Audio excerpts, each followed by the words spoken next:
сегодня чуток проспал. Обычно, не то что обычно, встаю я 5:30. Сегодня 4-й день.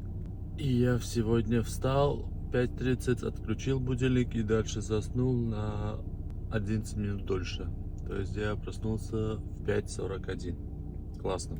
Я, конечно, очень рад, что я не спал до 8, что сразу раздуплился и встал. Но уже усталость дает о себе знать, так вам скажу. Если вы тоже практикуете раннее вставание, то будьте готовы к этому тоже. Хотел еще с вами поделиться то, что я понял за эти несколько дней. За эти дни, когда у нас воды не было, я задумался о явлении, как все, что у нас есть в жизни, друг с другом очень взаимосвязано. Вот сейчас поймете, о чем я говорю. Вот смотрите, квартира красивая по факту никаким образом не будет полезной, если там не будет света, если там не будет воды. Понимаете, да, о чем я говорю?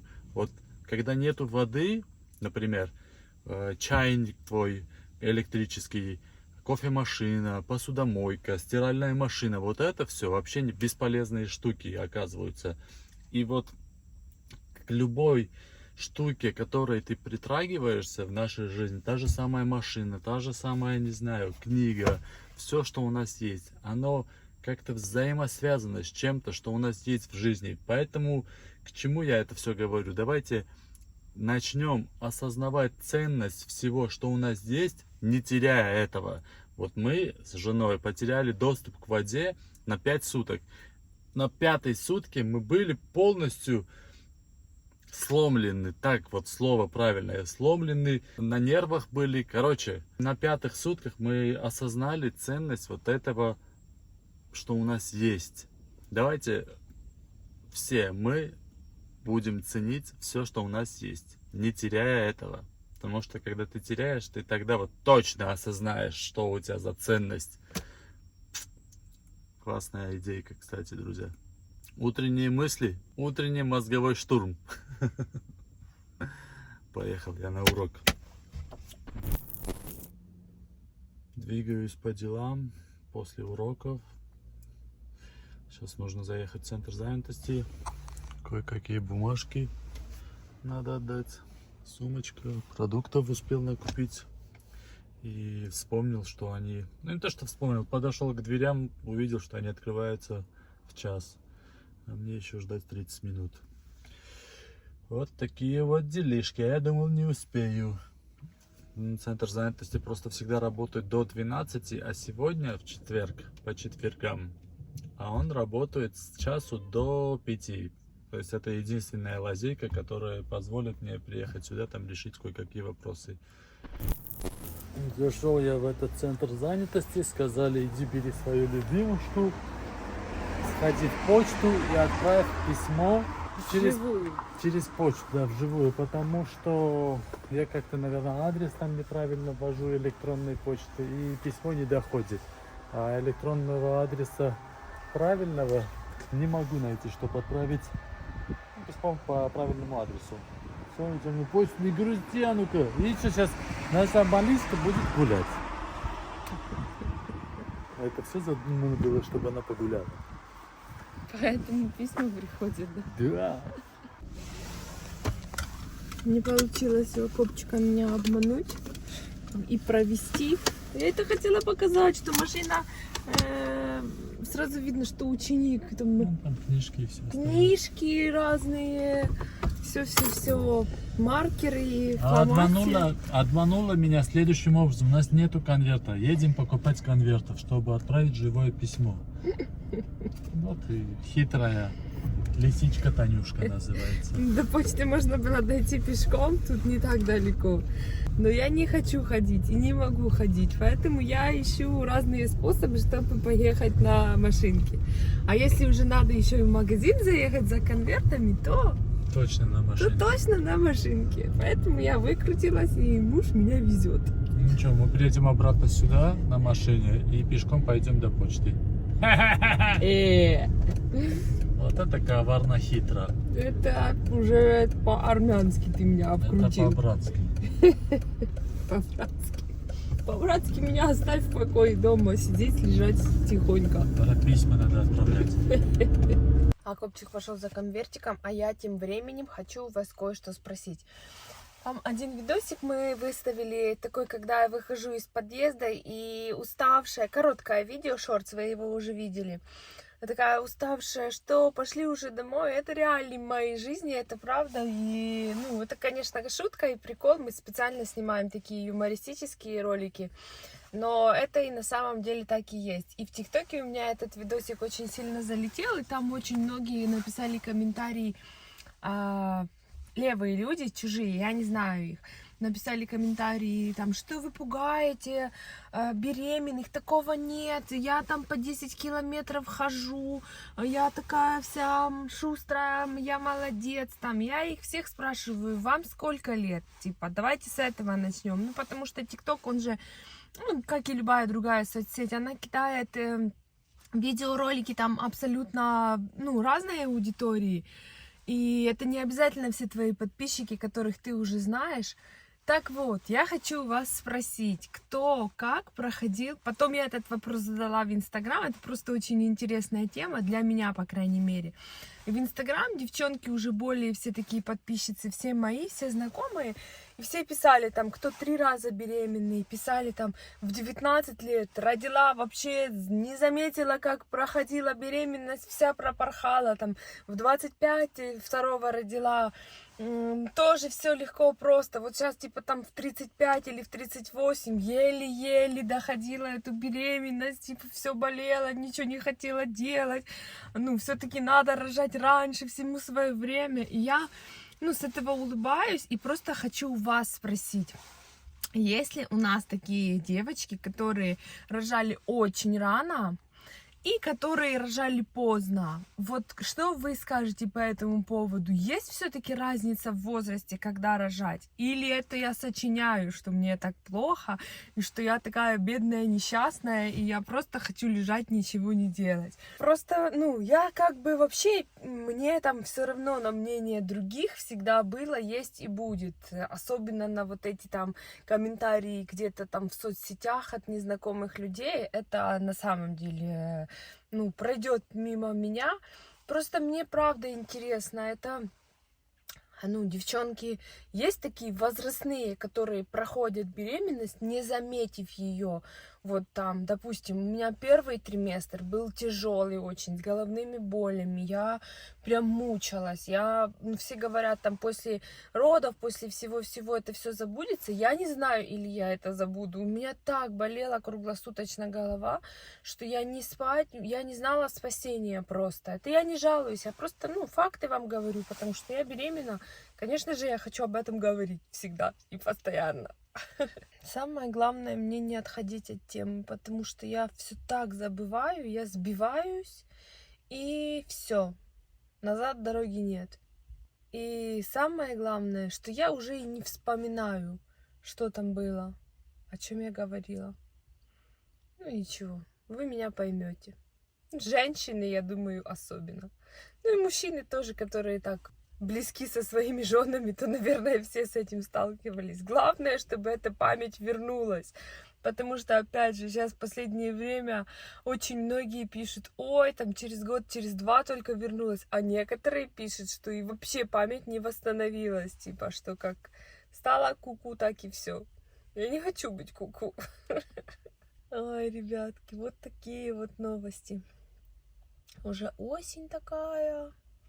Смотрю на деревья, наблюдаю, уже некоторые такие прям оранжевые, а некоторые еще зелененькие.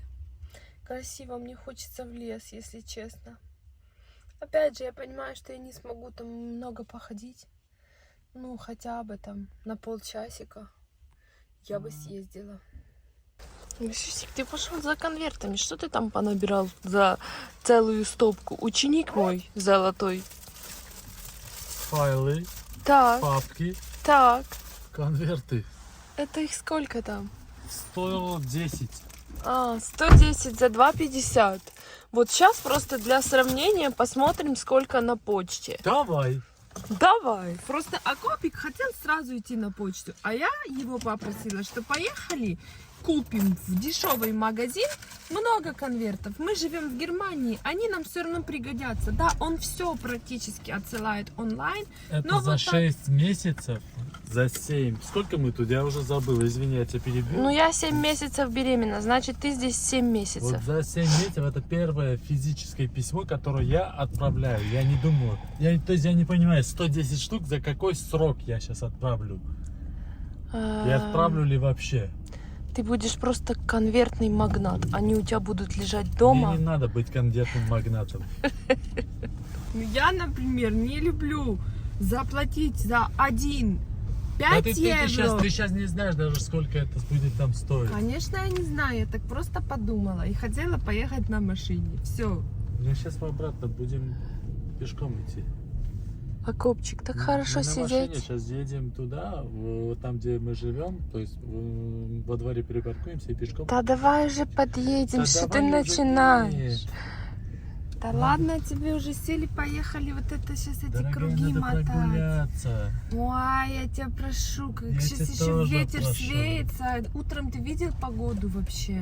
Ну это было Сейчас еще утром. промокнем. Смотри, Не какой надо. солнечный день классный уже. Да не надо нам это. Я тебя умоляю. Смотри, какое солнце вышло. Ну реально, такое красивое Это солнце для тебя, вышло. дорогая, чтобы ты на прогулку. Это ты мне заказал, да? Кайфом! С кайфом! Ты чудо мое. Что, чудо мое, Не выкрутишься, да? ты должна гулять, и все. Во-первых, на почте работали люди, которые разговаривали на русском. Да ты шо? Да, ты то. Этот мужчина? Этот мужчина и женщина тоже. Я говорю, можно на английском, а такие, да, конечно, давайте. И он говорит, могу даже на русском. Я говорю, вот это круто, молодец. И что случилось, дорогая? Письма, он сказал, вот если большие, вам обойдутся отправить 1 евро 60, а маленькие вам обойдутся 60. То есть эти отправлять в любом случае невыгодно. Он сказал, может так отправить, может так отправить. Но если это документ, там была надпись, Угу. что в какой организации, ничего не надо было печатать. Покупаешь конверт, тут стоит 20 центов. И за отправку 60. Угу. И марку там нужно покупать. Короче, в общей сложности я заплатил 1 евро. Ну, в общем, ты был прав, да? Конверты Ну, нам так, не и так, нужны. марку покупаешь, и так это конверт стоит там 20 центов. А эти, получается, вот теперь у нас будет жить с нами. Потому что нам конвертики нужны. Она сколько раз говорит, послушай, что говорит жена, и сделай наоборот. Не могу это запомнить. Давай, пошли гулять. Такой колесик, ты такой красивый, ты знаешь? Да, пошли гулять, Я хватит. тебя люблю. И я тебя. И это моя Петя. Боль. Вообще я хочу рассказать вам, какую красивую пирогу приготовила моя женушка. Вот это пирогу, которую она должна была показать в прошлой серии, но забыла. Я даже не подозревал об этом. Я узнал только тогда, когда монтировал видео. И сейчас хочу сказать вам, что это реально, нереально вкусный пирог. Она даже уже все взялась в хозяйку, там тарелки, морелки. Я вам скажу, что тарелки не нужно уже. Уже все хорошо. Вот что осталось от этого пирогу. Один мне, один себе. Конечно, у каждого свой кусок. А так реально пирог. Я так у тебя вкусно готовлю, да? Ты так вкусно готовишь, ты сама аж удивляешься. Да? Молодец. Да. Очень не люблю, когда дождь идет. Люблю дождь, когда я сижу в машине, или куда-то еду, или дома. А вот передвигаться пешком, когда дождь, вообще не нравится мне. Некоторые скажут, что это романтично. Да, я добавлю. И еще мокро. Мокрое состояние мне вообще не нравится. Правда, не такой уж и сильный дождь. Так что я не сильно возмущен сегодня. 5-й день Вставание ранее продолжается. Я молодец, я встал, я не проспал. И уже почти на тренировке. Какой почти? Вот, на тренировке. А в зале никого нету. Буду я один. Тренировочка закончилась, а дождик еще идет. Ой, как я не люблю вот это мокрое, мерзкое, серое, хмурое. Аж от этой погоды просто ничего даже не хочется делать. Просто лежать дома и смотреть какой-то фильм, или кушать, или вообще не знаю. Просто ничего не делать, одним словом. Надеюсь, вы меня понимаете. Отпишите в комментариях, кто не любит такую погоду и кто любит вообще такую погоду. Если хотите поболтать в комментариях, можете написать, почему вы любите такую погоду, а почему вы не любите. А те, кто не любят, напишите, почему вы не одабриваете такую погоду. Я думаю, причины такие же, как и у меня. Уже дома. Уже Танюшкины ножки со мной. Да не стесняйся, ты уже все, что можно было показать, показала. Хотел еще вам рассказать историю. Вчера мне написал армянин в Инстаграме, предложил сегодня встретиться, познакомиться. Моя женушка отказалась от этой встречи, говорит, иди там поболтай, может тебе будет интересно, а может нет. Я пока что буду дома. Я говорю, правильно, ты дома отдыхай, потому что мало ли там тебе, может быть, не будет интересно там вот этот диалог и все такое. Танюша говорит, Что? просто ты не хочешь выходить из квартиры. Просто я вообще никуда не хочу идти. Мне сейчас никакие встречи не нужны. Главное, чтобы была вкусная еда дома. Конфетки, зефирки. Тебе что-то принести? Да, принеси мне Конфетки, тортик. зефирки, тортики, шмортики. Тортик, хочу тортик, папа, тортик. В общем и целом, встреча будет через пару часов. Я так туда смотрю, хотел время увидеть. Типа там часы Да, есть. типа там часы есть, а там часа нет. Уже через часик. Через часик. Через полчасика выйду. Буду держать тебя в курсе, что дальше было. Ну это уже интересно. Это что? уже интрига. Потому что армяне здесь нет вообще в этом Ну, один, городе. опять же, мне встретился, и он куда-то пропал. Я не то Ты что... в зале его там чисто Да, он там случайно, подошел, познакомились, пообщались. Я ему сказал, все, там я в зале, там буду рад тебя видеть. Он сказал, хорошо, и я его не видел. Уже больше 3 месяцев прошло. да? Мгм. Но я ему тогда сказал, там, напиши что-то в Инстаграме. Он сказал, да, и пропал. Ничего не написал. Может, Может, ты его запугнул? может я... Походу, да. В общем, наконец-то у нас будут друзья армяне. Ю! Встретился я с новым армянином. Так звучит, да, интересно, новым армянином. Парень хороший, такой приятный. Мы с ним нормально так поболтали. Ну да, получается, мы в 4 встретились, 1,5 часа где-то с ним болтали. Это будет наша не последняя встреча, я точно уверен. Потому что у нас уже есть кое-какие дела вместе решить надо. Это так получается, когда армянина встречает, по-любому что-то там задумал, что-то замутил. Классно. Я рад, я доволен, я счастлив. Сейчас поделюсь информацией с моей женушкой. Она тоже будет счастлива и довольна. Потому что когда муж доволен, жена точно довольна. И, конечно же, проверяем почту. В почте ничего не было. Ну что, ученик мой, гулял себе там, ходил, с армянами встречался, конечно же, ну, вопросы решал, делал. Все делал, делал. А дель? Да, ты вообще уже не понимаешь, что я говорю.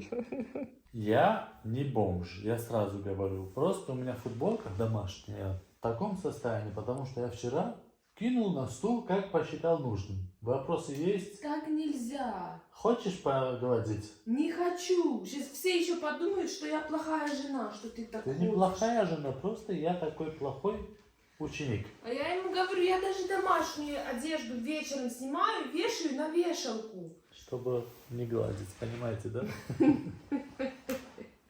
Чтобы быть постоянно поглаженной. А ты что у меня тут позоришь? Давай расскажу по порядку. Во-первых, Давай. ну, если бы ты не сказала давай, я бы не давай делал. Да я просто уже 5 раз спрашиваю. Ты просто давай говоришь. Да, потому что я хочу знать. Я же дома. И знаешь, как эти какие-то новости, там, встречи с людьми, это все очень интересно. Давай. Не давай мне. Так, по порядку. Я узнал, что тут есть много армян. Угу. С кем надо познакомиться. Угу. Ну, не то, что цель какая-то или что-то такое, просто хочется познакомиться с людьми, армянами, которые тут живут. Странно, что я особо никого не замечал. Ну, было такое, я говорил нашим зрителям, что я слышал, как армяне разговаривают, но особо армян тут не встречал. И мне, если честно, радует, что они тут есть. Потому что, как ни крути, нужно нашу малышку научить на армянском говорить. А я один как-то диалог сам с собой на армянском вести не смогу. Я тебе что-то скажу, ты... Я скажу всё. шагильме. Да, и все, на этом диалог закончится. Ну, ты сегодня даже обрадовался просто, что ты сможешь на армянском поговорить. И встретиться с человеком, говорит, о, кайфово, я на армянском поболтаю. Ну, то есть, Да, когда ты в ещё другой вот стране. это радует, когда ты можешь поговорить на своем языке. И плюс ко всему, когда этот человек, с кем ты говоришь, интересный, это не просто там, типа, человек просто поболтать о чем-то, а человек реально интересный, с кем есть о чем поболтать. Как я уже говорил нашим зрителям, да, наш армянин был интересный. Надеюсь, в дальнейших сериях с его уже позволения он попадет к нам в Кадр. И мы с ним тоже познакомимся, покажу вам, и он там, может, свои истории тоже расскажет. Он живет тут уже больше 2 лет, нормально так говорит на немецком.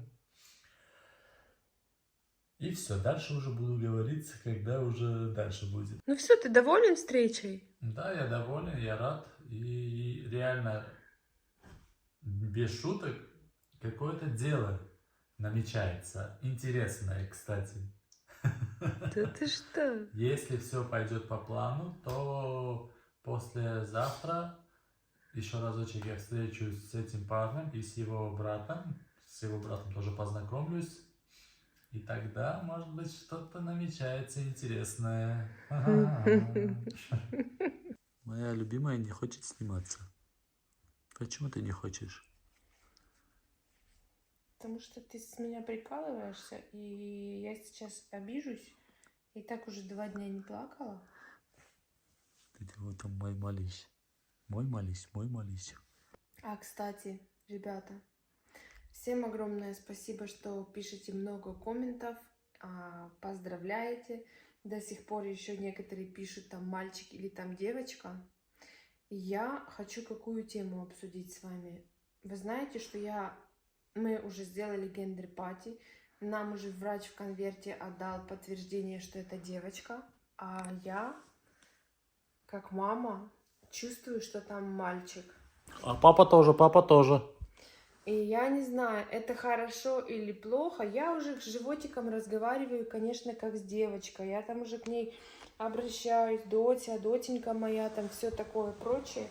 Но чувствую, ну типа потому что медицинские это, ну подтвердили, нам врач дал 80%, что это девочка. 80%.